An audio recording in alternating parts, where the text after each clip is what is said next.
Hello students, how are you today? So today we are going to revise the chapters of current and electricity.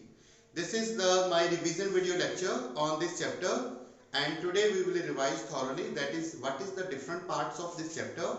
So today we will discuss these all topics. The first topic is what is current, what is electric potentials, what is Ohm's law, resistivity, a system in series, in parallel combinations, heating effect of current, that is also known as Joule's law of heating effect. Then after electric energy, electric power, commercial units of energy, and the last part is the numerical part. With this all topic, this covers your chapter, first chapter, that is current and electricity. So let's start the first topic. The first topic is current. What is the current? The value of the current is I is equal to charge over time. Okay, the current flow whenever charge flow per second. Okay, we call it is electric current, and the SI unit of electric current कितना होता है बेटे? Amperes. SI unit is 1 ampere. Okay, and the second part we have here. The current is flow because of the charge flow, and we have how many type of charges? We have two type of charges. First part have a positive charge, and second charge point is negative charge. So we have positive and negative type of charge, and whenever the force of attraction is in between the two opposite charge and the force of repulsion between the same charges, and whenever these charges moves with respect to time, then electric current flows. Okay, we have this one formula to find the values of electric current. For example, you have a question that you have given n number of electron, okay, and find the value of a current. Then this one formula is the Q is equal to होता है बेटे n into E. तो if we substitute this value into this, हमारे पास एक और नया formula बनेगा, वो बनेगा n E over T. So you have this one two formula for finding the value of electric current. तो जब आपके पास सिंपल चार्जेस गिवन होंगे तब आप फर्स्ट फार्मूला लगाएंगे. अगर आपके पास नंबर्स ऑफ इलेक्ट्रॉन्स गिवन हो, then you will apply this one formula. And the value of one charge का वैल्यू कितना होता है बेटे? The value of चार्ज का, चाहे इलेक्ट्रॉन हो चाहे वो प्रोटॉन्स हो, ठीक है, उसकी वैल्यू होगा 1.6 into 10⁻⁻19 coulomb. So this is the fixed value of the charge. Charge आपके पास चाहे पॉजिटिव हो चाहे नेगेटिव हो, दोनों ही केस में इसका वैल्यू क्या रहेगा? सेम वैल्यू पार्ट इसका रहेगा. चलिए नेक्स्ट हम टॉपिक्स करेंगे बेटे. Next topic we have here electric potential. What is the electric potential? क्या होता है इलेक्ट्रिक पोटेंशियल? पोटेंशियल्स होता है बेटे हमारे पास पोटेंशियल. ओके, इलेक्ट्रिक पोटेंशियल को हम रिप्रेजेंट करते हैं V के साथ, और V में क्या होता है? V इज इक्वल टू होता है work done over test charge. Work done over test charge. तो इसमें हमारे पास दो टाइप की डेफिनेशन आती है. एक पार्ट आता है व्हाट इज इलेक्ट्रिक पोटेंशियल, दूसरा पार्ट आता है व्हाट इज पोटेंशियल डिफरेंस. ठीक है, तो सबसे पहले हम स्टडी करेंगे what is electric potential. Electric potential क्या होता है बेटे? We have here a source and a test charge. We also call this test charge. This is also. तो बेटे क्या होगा देखिए, हमारे पास एक सोर्स चार्जेस है, इसको टेस्ट चार्ज बोलते हैं. इसको क्या बोलते हैं हम? Source charge. अब देखिए दोनों चार्जेस कैसे हैं? पॉजिटिव हैं. तो मैंने इसका पोटेंशियल बढ़ाना है. पोटेंशियल कब बढ़ता है? जब चार्जेस जो हो वो अकमुलेट हो, मतलब चार्जेस इकट्ठा हो. जितना चार्जेस ज्यादा होगा उतना ही वैल्यू किसका होगा? पोटेंशियल्स का होगा. तो यहाँ पर मान लीजिए चार्जेस का वैल्यू है 10 मान लो, तो 10 है, तो मैंने इसका पोटेंशियल इंक्रीज करना है, तो इस चार्जेस को भी और उसमें ऐड अप करता जाऊंगा. तो ऐड अप करूंगा तो पहले 10 है, फिर 11, 12, 13 ऐसे बढ़ते जाएंगे, वैसे वैसे इसका पोटेंशियल इंक्रीज होता जाएगा. अब हम ये भी पॉजिटिव है ये भी पॉजिटिव है, तो अगर दोनों चार्ज पॉजिटिव है तो इन दोनों में फोर्स कैसी होगी? Repulsion.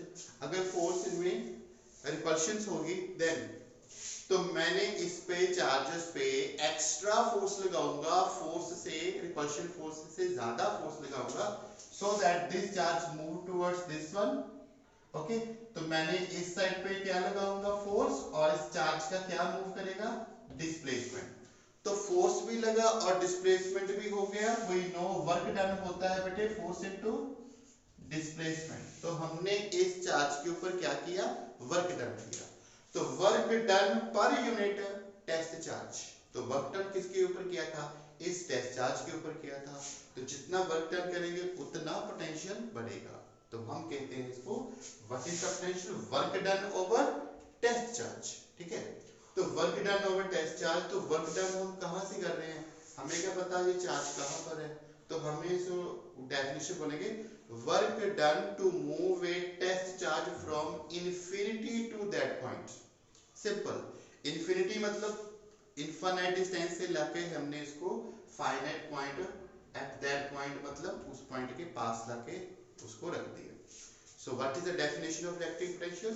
Work done to move a point charges from infinity to that point is called electric potentials.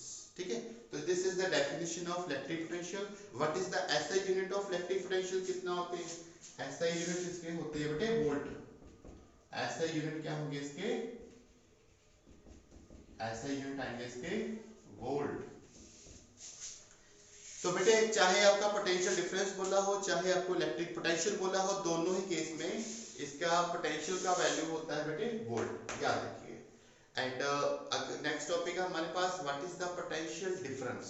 अब जो डिफरेंस वाला पार्ट होता है ना बेटे, वो कोई दो पोटेंशियल है और दोनों में कोई ना कोई डिफरेंस है, तभी तो हम वर्ड यूज करने किया है ना पोटेंशियल डिफरेंस। तो ये होगा, अगर ये चार्जेस है, इस चार्जेस को हमने मूव करवाया पॉइंट ए पे, तो मान लीजिए इस चार्जेस को मूव पहले ए पे कराया, दिस इज पॉइंट ए, और बाद में इसको मूव करवाया पॉइंट बी पे। ए पर इसका चार्जेस का कितना पोटेंशियल था, उसको नाम देंगे हम V A, and the potential at point B is V B. तो हमें पता है ज्यादा वर्क डन किस पे हुआ है, ज्यादा वर्क डन हुआ है VB पर। क्यों, क्योंकि VB ने ज्यादा डिस्प्लेसमेंट हुई है और VB पर ज्यादा फोर्स लगी है।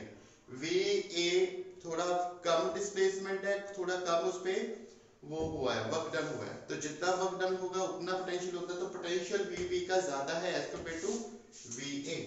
So we write VB minus VA is equal to work done over test charge. This is the expression for potential difference. तो फर्स्ट पार्ट में हमने किया था what is electric potential, second part में हम क्या स्टडी कर रहे हैं, पोटेंशियल डिफरेंस। तो ये है आपका पोटेंशियल का डिफरेंस। ठीक है बेटे, तो इसका भी ऐसे यूनिट्स क्या आएगा, वोल्टेज आएगा, और इसकी डेफिनेशन क्या होगी, इसका डेफिनेशन आएगा work done to move a unit charge from one point to another point. इसमें इंफिनिटी का वर्ड यूज नहीं करेंगे, इन्फिनिटी का वर्ड हम तभी यूज करेंगे अगर हमने डेफिनेशन बोलनी है इलेक्ट्रिक पोटेंशियल की।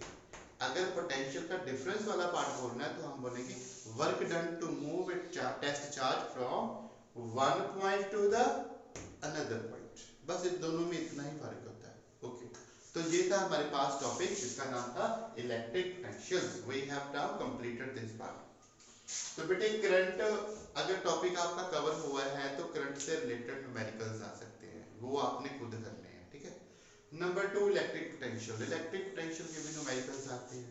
आपकी बुक में बहुत ही सिंपल क्वेश्चन गिवन है, आपको बोला जाएगा वर्क डन निकालो, चार्ज वोल्टेज गिवन होगा, जहां फिर दिया होगा वोल्टेज निकालो, वर्क डन जूल्स में दिया होगा, ठीक है, और चार्जेस गिवन होगा, जहां फिर find the value of charge, charge निकालना है, वर्क डन और वोल्टेज दोनों आपको गिवन होंगे। ठीक है बेटे, so this is the electric potential topic. Next topic we have, we call it is Ohm's law. अब ओम्स लॉ हमें क्या कहता है बेटे, ओम्स लॉ सेड दैट कि हमारे पास Ohm's law said that V is proportional to I, जितना वोल्टेज होगा उतना इसमें करंट आएगा, and V is equal to I और R।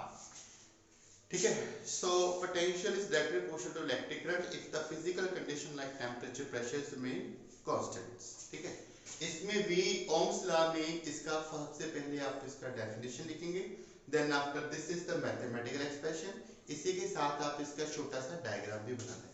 और डायग्राम पार्ट कैसा आएगा इसका, this one, this graph shows the values of, ठीक है, this one is v, this one is I, this is 0, ठीक है, and this one is represents r, so this is the value of r, ठीक है। सो ये r value क्या बताता है, slope of this one will give you the value of resistance. तो बेटे आपको पता है यहाँ पे v ओवर I का वैल्यू किसके इक्वल टू होगा, r।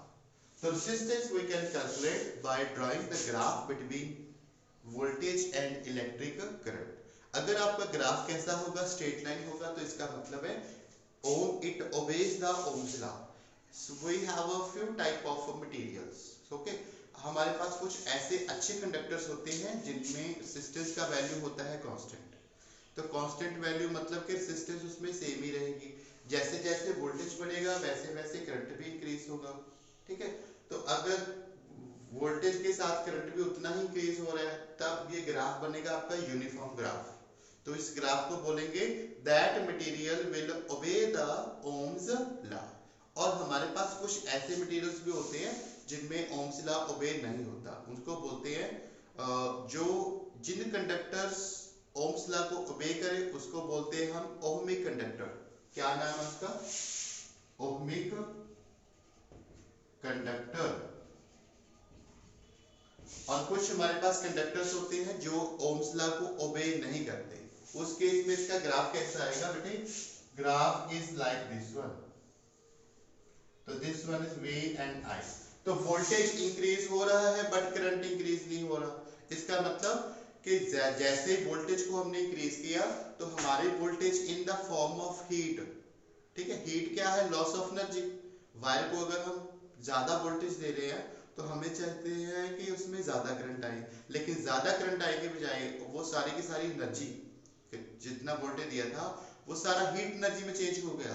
तो हीट एनर्जी से एनर्जी का लॉस हो गया, लेकिन वोल्टेज बढ़ गया, करंट उतना नहीं आया। और जितना ये स्लोपिंग पार्ट है,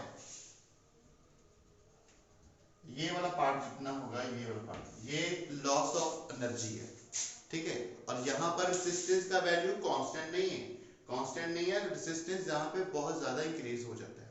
so that such type of conductor is called non ohmic conductors. इसको बोलते हैं हम नॉन ओहमिक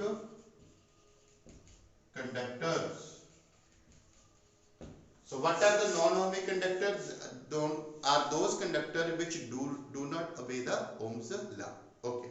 Next हमारे पास होता है बेटे, एक चीज और नोट कीजिए, ओम्स लॉ का हम न्यूमेरिकल पार्ट में आपकी क्लास में बहुत ज्यादा आता है। इसमें हमने इस लॉ को 3 पार्ट में डिवाइड कर देंगे। कौन सी, जब आपने रेजिस्टेंस फाइंड करनी है तो ये फॉर्मूला लगेगा, जब आपने वोल्टेज फाइंड करनी है तो ये फॉर्मूला लगेगा।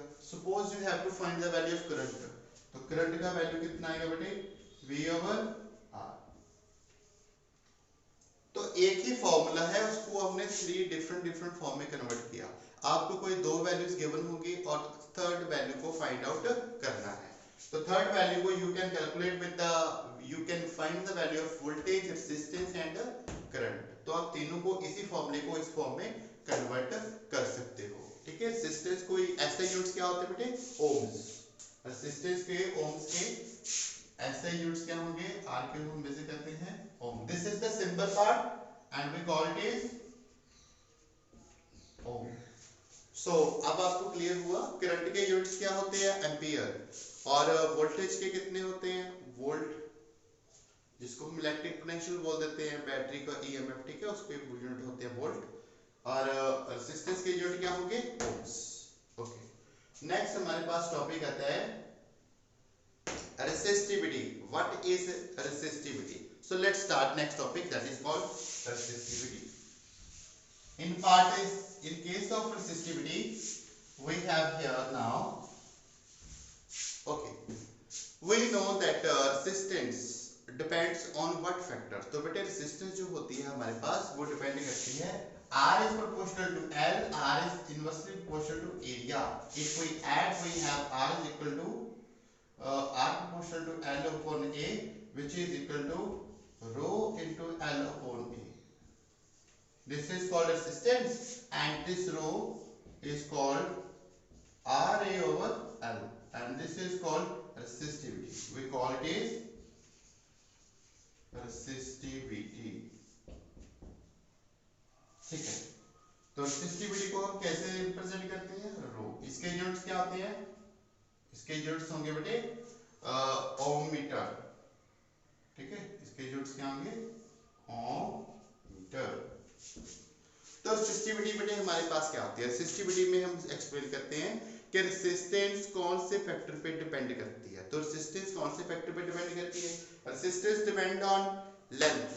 जितना लेंथ ज्यादा होगा उतनी रेसिस्टेंस ज्यादा, जितना लेंथ कम होगा उतनी रेसिस्टेंस कम। नंबर 2 फैक्टर होता है एरिया ऑफ क्रॉस सेक्शन, मतलब डायमीटर ऑफ द वायर। अगर डायमीटर ऑफ द वायर अगर छोटी होगी, ठीक है, तो उसमें रेसिस्टेंस ज्यादा होगी। डायमीटर बड़ा होगा तो रेसिस्टेंस उसमें कम आएगा, क्योंकि इलेक्ट्रॉन अगर जब उसके अंदर किसी वायर के अंदर में से जब इलेक्ट्रॉन फ्लो करते हैं तो हमारे पास दो टाइप के चार्जेस होते थे। एक होता था प्रोटॉन, एक होता था electron.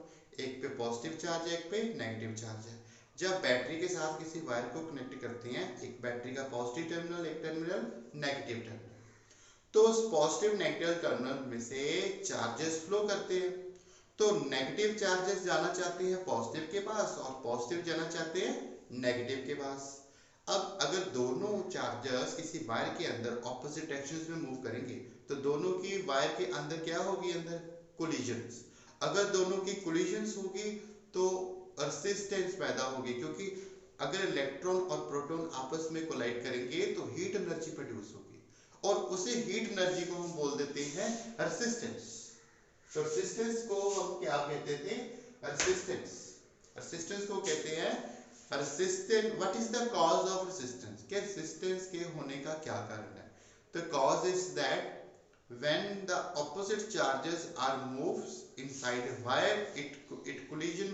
There is collisions. There is collision between electron and proton that produce excess amount of heat energy, resulting the loss of energy. तो रेजिस्टेंस से एनर्जी का लॉस होता है। क्यों? क्योंकि उसके वायर के अंदर इलेक्ट्रॉन और प्रोटॉन आपस में कोलिजन्स करते हैं। कोलिजन होती है तो उतनी ही ज्यादा हीट एनर्जी होती है।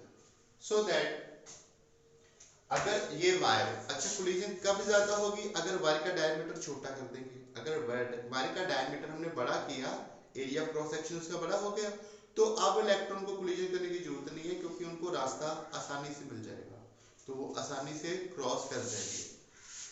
These are two factors, इन दोनों को ऐड करो। ऐड करने के बाद ये आता है आपके पास रेसिस्टिविटी। ये रेसिस्टिविटी क्या होता है बेटे?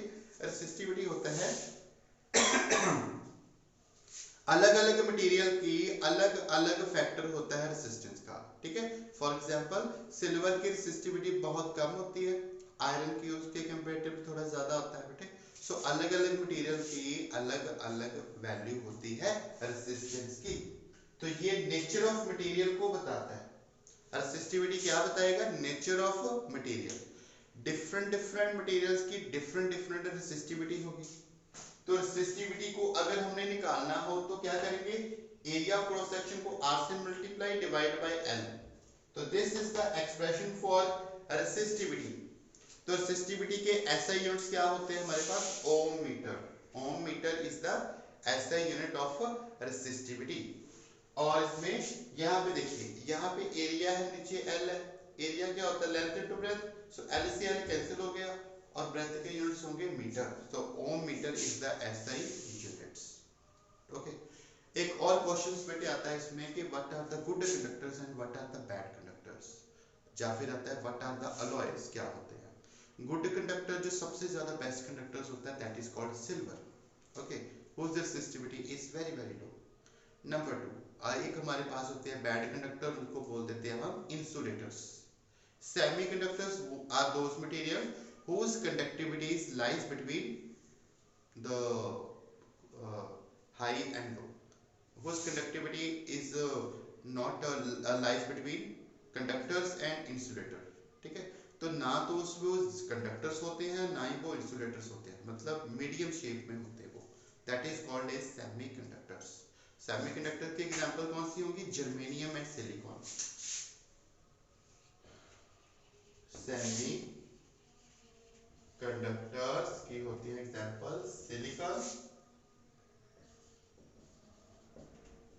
And germanium.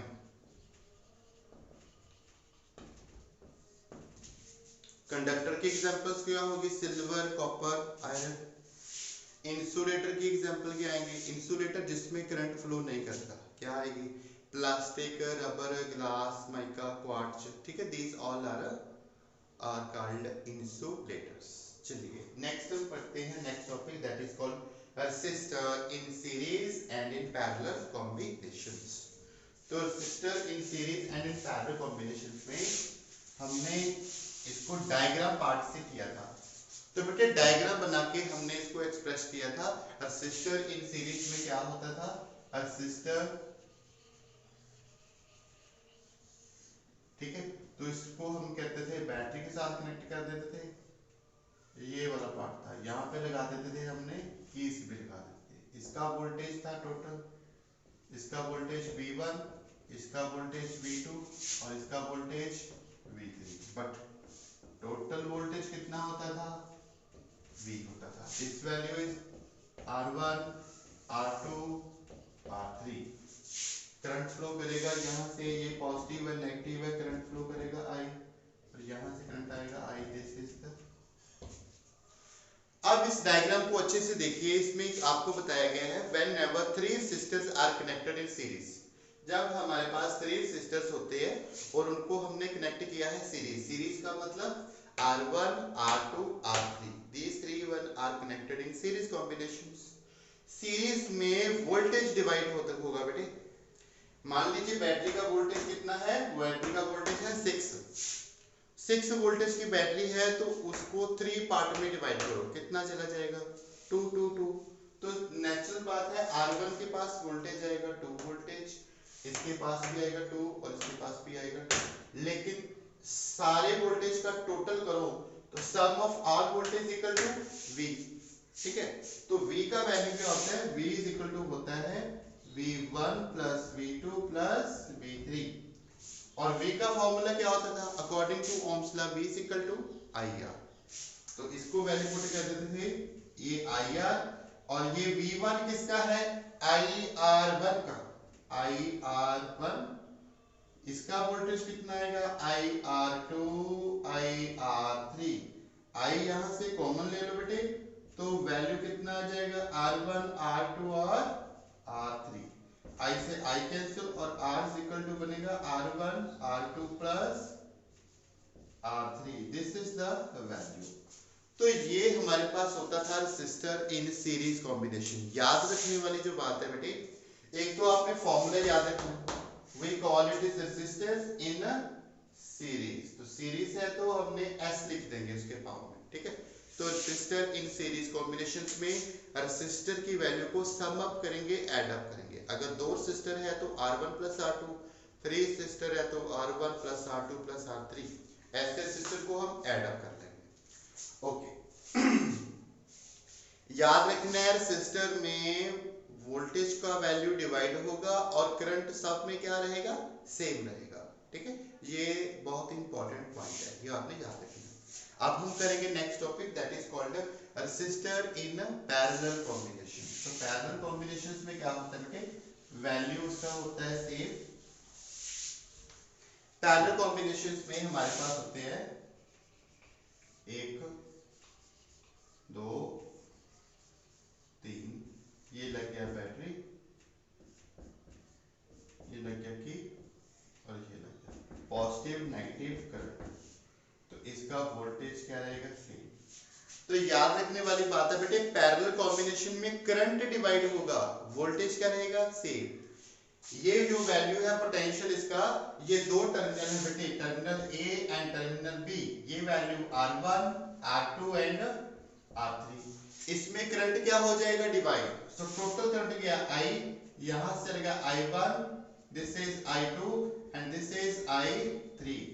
तो यहां में पैरेलल कॉम्बिनेशन में क्या होता है?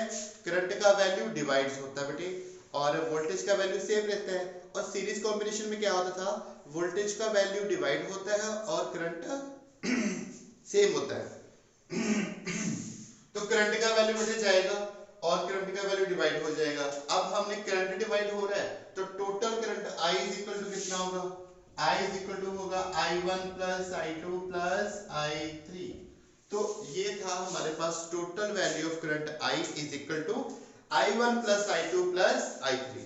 अब आपको पता है according to Ohm's law I का वैल्यू कितना होता है, I का वैल्यू होता था V ओवर R। तो करंट का वैल्यू वैल्यू ऑफ I1 का वैल्यू निकालेंगे फॉर दिस वन, तो इसका वैल्यू कितना आएगा बेटे, V over R1 plus V over R2 plus V over R3। इस सब में हमने V को कॉमन ले लेना है, तो V over R is equal to V bracket में बनेगा R1 plus 1 over R2 plus 1 over R3। V से V कैंसिल हो गया तो वैल्यू क्या बन गया, R1 प्लस, ये है हमारे पास parallel. So this is the parallel combination. So parallel combination में हम इसका फॉर्मूला यूज करते हैं, इसका फॉर्मूला होता है 1 over Rp is equal to 1 over R1 plus 1 over R2 plus 1 over R3। तो ये था हमारे पास पैरेलल कॉम्बिनेशन। आपको 3 मार्क्स में ये क्वेश्चन अक्सर आ जाएगा, अक्सर एग्जाम में बेटा ये क्वेश्चन आता है, drive the mathematical expression for resistor in series combination और रेसिस्टर इन पैरेलल कॉम्बिनेशन। दोनों में आप इसकी सबसे पहले डायग्राम बनाओगे, डायग्राम बना के इसको एक्सप्लेन करोगे। मैंने इसको शॉर्ट मेथड में आपको बताया है, बुक में आपको काफी डिटेल में बताया गया, तो आपने बुक वाले मेथड को फॉलो करना है। This is just a revision part so that I am doing this one question. Okay, so ये भी हमारा पार्ट हो गया, हमारे पास हो गया ओम्स लॉ हो गया, रेसिस्टिविटी हो गया, पैरेलल कॉम्बिनेशन। नेक्स्ट पार्ट आता है बेटे what is the heating effect of current. Heating effect of current को हम स्टडी करेंगे। So what is the heating effect of current. Heating effect of current होता है, इसको हमने याद रखना है बेटे, जो हीट एनर्जी होती है वो किस पे डिपेंड करती है, heat energy represented by H that is proportional to current. जितना करंट होता है उतना ज्यादा हीट एनर्जी चलती है, ठीक है। करंट फ्लो करता है हीट एनर्जी का I स्क्वायर, तो जितना हीट होगा I स्क्वायर के अकॉर्डिंगली होगा, I स्क्वायर और हीट एनर्जी होती है R और जितना टाइम लगता है उसको R, तो I का वैल्यू बन गया I square RT where K is क्या होता है कांस्टेंट, K इज कांस्टेंट, तो K का वैल्यू कितना होता है 1, so H is equal to बन जाएगा I square RT। This is known as Joule's law of heating. तो इसको हमने बोलना है जॉल्स लॉ ऑफ हीटिंग। जितनी भी हमारे पास हीट एनर्जी होती है बेटे वो प्रोपोर्शनल होती है करंट के, जितना करंट ज्यादा होगा उतनी ज्यादा हीट एनर्जी होती है। नंबर 2, जितनी ज्यादा उसमें रेजिस्टेंस होगी उतना ज्यादा हीट एनर्जी होगी। आपके घर में इलेक्ट्रिक प्रेस तो होगी, उस इलेक्ट्रिक प्रेस में क्या होता है बेटे, हमारे पास मटेरियल होता है एक अलॉय, तो अलॉयस में हम यूज करते हैं सम काइंड ऑफ रेजिस्टेंस। उनके मटेरियल्स के रेजिस्टेंस का वैल्यू बहुत ज्यादा होता है, रेजिस्टेंस ज्यादा होगा तो सारे का सारा करंट वैल्यू हीट में कन्वर्ट कर देते हैं। तो हमारे पास जो इलेक्ट्रिक प्रेस है ना, या फिर जितने भी हीटिंग डिवाइस हैं, चाहे वो इलेक्ट्रिक रोड है, वो कैटल्स है, इलेक्ट्रिक कैटल्स है, ठीक है, वो सारे के सारे जो डिवाइसेस हैं वो किस प्रिंसिपल पर काम करते हैं, joules law of heating effect, ठीक है, जिसको हम हीटिंग इफेक्ट ऑफ करंट भी बोल देते हैं। तो हीट होता है ड्यू टू करंट, तो जितना ज्यादा करंट होगा उतना हीट होगा, जितनी ज्यादा रेजिस्टेंस होगी उतना हीट होगा, जितने टाइम तक आप करंट फ्लो करवाओगे उतना ज्यादा। अगर आप 2 मिनट पे करवाओगे हीट एनर्जी का ज्यादा, 2 से अगर 1 आवर तक का टाइम दोगे तो हीट एनर्जी उतनी ही ज्यादा। तो ये टाइम पर भी डिपेंड करेगा। तीनों फैक्टर को ऐड किया, कांस्टेंट प्रोपोर्शनलिटी वाला हमारे पास बन गया K, और K को ही वैल्यू कांस्टेंट है तो वो बताता है किस मीडियम में हम इसकी वैल्यू ले रहे हैं, उस वैल्यू इज 1, तो H का वैल्यू याद रखना है, I square RT is the joules law of heating effect. तो ये था हमारे पास, और किस पे क्या करना है, और इसमें आपने फाइंड करना है what are the different applications of Joule's law of heating effect. इसमें एप्लीकेशन पार्ट क्या आएगा, मतलब कहाँ पर यूज होता है, electric kettle, electric press, electric iron, जो इलेक्ट्रिक गीजर, ठीक है, तो हमारे पास बहुत सारे डिवाइसेस हैं, सब में हम इसको यूज कर सकते हैं। आप बुक में काफी सारे इसकी एप्लीकेशन पार्ट गिवन होगी, तो आपने इसका करना है। Number 2, heating effect of Joule's law के आपको न्यूमेरिकल पार्ट भी आएगा। तो न्यूमेरिकल पार्ट में आपको आएगा what is the amount of heat energy. तो आप H को लिख दो हीट एनर्जी, चाहे यहाँ पे E लिख दो, ठीक है, बट ये फॉर्मूला आपने इसकी वैल्यू को याद रखना है। तो ये इंपॉर्टेंट पार्ट है बेटे।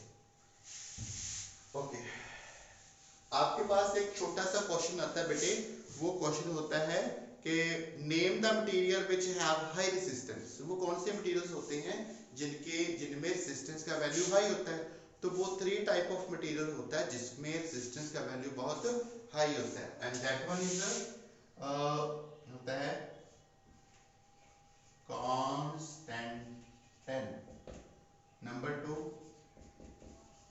नाइक्रोम, एक होता है मैग्नेन।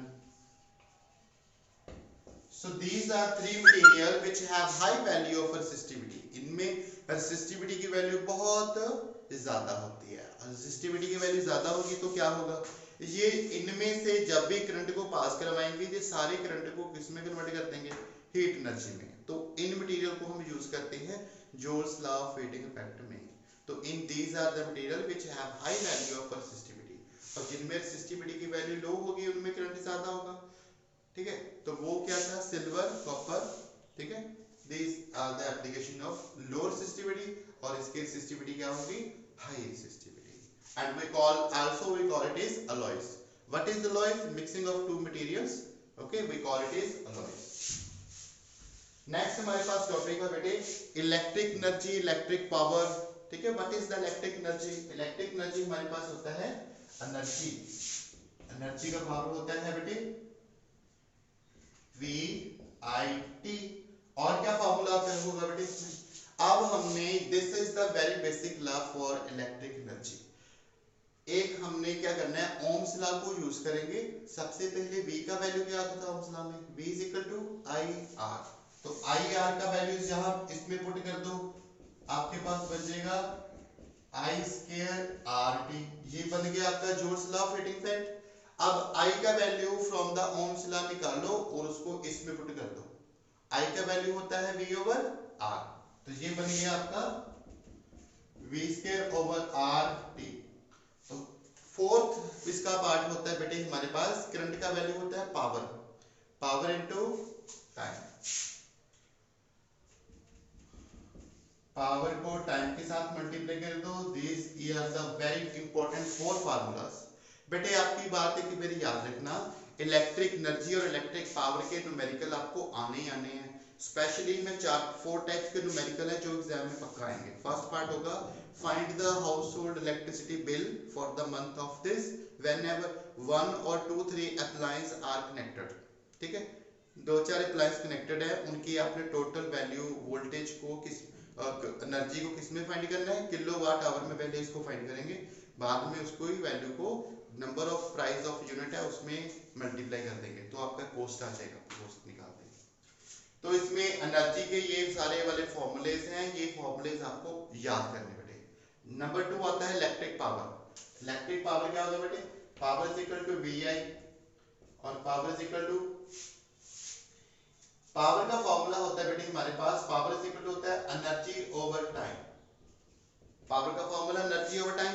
तो जितने भी एनर्जी है अगर हम उसको डिवाइड करेंगे टाइम के साथ, वो सारे के सारे पार्ट आपको क्या मिलेगा, पावर।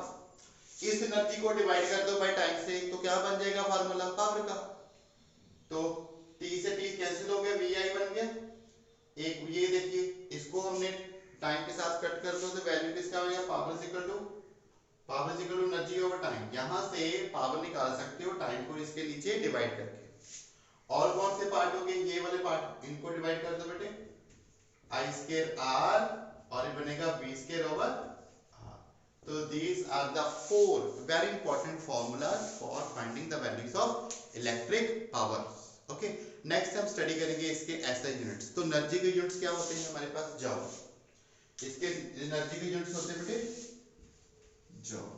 और बिगर यूनिट ऑफ एनर्जी हम फाइंड करेंगे। बिगर यूनिट क्या आएंगे, एक होगा जॉल, एक होएगा किलो जॉल, और आएगा मेगा जॉल, तो इसको बोले जॉल, 1 किलो जॉल, 1 मेगा जॉल, तो इसको simply 1 जॉल। So this is the bigger unit of energy. अब फाइंड करेंगे what is the unit of power. Power के यूनिट्स क्या होंगे? पावर के हमारे पास यूनिट्स होंगे वाट। वाट इज द ऐसा यूनिट ऑफ पावर। तो इसके बिगर यूनिट फिर से किलोवाट, मेगावाट, तो गीगावाट। सो ये सब वैल्यूज इसकी होती है, ठीक है। एक और पार्ट याद रखना आपने, 1 वाट इज इक्वल टू कितना होता है बेटे? 1 वाट इज इक्वल टू होता है 1 जॉल पर सेकेंड। 1 वाट का वैल्यू कितना होता है बेटे? 1 जॉल पर सेकेंड।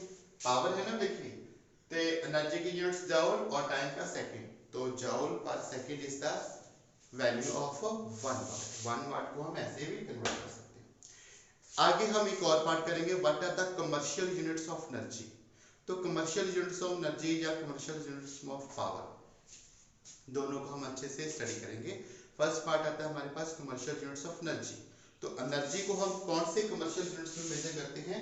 वो आएगा आपके पास 1 kilo watt hour. This is the commercial units of energy. तो आपके पास ये पार्ट कौन सा हुआ? ये पावर है, और ये क्या है? टाइम। दिस इज किलोवाट हो गया पावर, और ये आवर क्या देगा? टाइम। आपको पता है पावर और टाइम दोनों प्रोडक्ट आपको क्या देता है? एनर्जी। तो ये यूनिट्स किसके हो गए? एनर्जी के। तो 1 kilowatt hour is the commercial units of energy, और this value is equal to 1 unit. तो 1 यूनिट्स में हमने इसको जितनी भी इलेक्ट्रिसिटी प्रोड्यूस की है, सॉरी कंज्यूम की है आपके घर में, तो उसको हमने टोटल एनर्जी को किस में कन्वर्ट करना है? 1 किलोवाट, और टाइम को कर देना है आवर में। अगर टाइम मिनट्स में है तो उसको डिवाइड करो 60 मिनट से, अब वो बन जाएगा आवर्स में। पावर की वैल्यू गिवन है वाट में, तो उसको डिवाइड कर दो 1000 से, वो बन जाएगा किलोवाट में, और दोनों को मल्टीप्लाई करो तो वो वैल्यू बनेगा 1 यूनिट्स का। और पेपर्स में क्वेश्चन आता है 1 यूनिट का प्राइस कितना है? 2 रुपीज, 5 रुपीज, 6 रुपीज, ठीक है। तो जितने नंबर्स ऑफ यूनिट्स होंगे उसको प्राइस ऑफ 1 यूनिट से मल्टीप्लाई कर दो, you will get the electricity bill. Okay, so these are the application part of power and electric energy. एक और यूनिट्स होता है बेटे, पावर्स के कमर्शियल यूनिट्स क्या होंगे? एक होता है हमारे पास 1 HP, जिसको बोलते हैं हॉर्स पावर। 1 हॉर्स पावर या वैल्यू कितना है? 746 वाट, ठीक है। This is also a commercial units of powers. और क्या होते हैं bigger units? 1 kilo watt is also 1000 watt. This is also bigger units of watt, ठीक है। एक हमारे पास और यूनिट होता है BOT, बोर्ड ऑफ ट्रेड, ठीक है, that is called BOT, board of trade unit. और ये किसको बोलते हैं? 1 किलोवाट आवर को ही हम बोलते हैं BOT units. So this is electric energy and electric power वाला पार्ट्स।